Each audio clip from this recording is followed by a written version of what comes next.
जहाँ तक ये जो ट्रीटी है, इंडस वाटर ट्रीटी, हम कब से कह रहे हैं इस इंडस ट्रीटी की फिर से देखना पड़ेगा।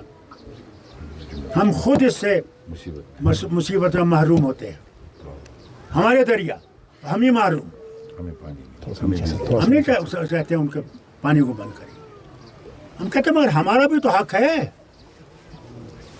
आज जम्मू में आप देखिए, अगर आप जाते हैं वहाँ सबसे बड़ी कमी पानी की है, और हमने कोशिश की थी कि चिनाब से पानी उनके लिए ले जाए, मगर वर्ल्ड बैंक में नहीं हमें मदद की, क्योंकि कहा ये तो इंडस वाटर ट्रीटी में आता है।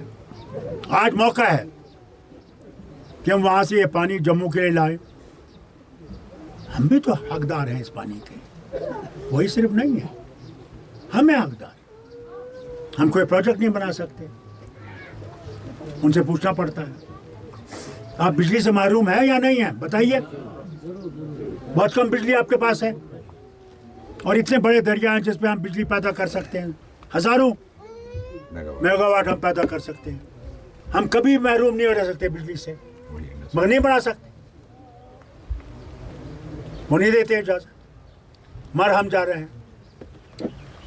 इसको करना है ठीक, इंशाल्लाह करेंगे ठीक।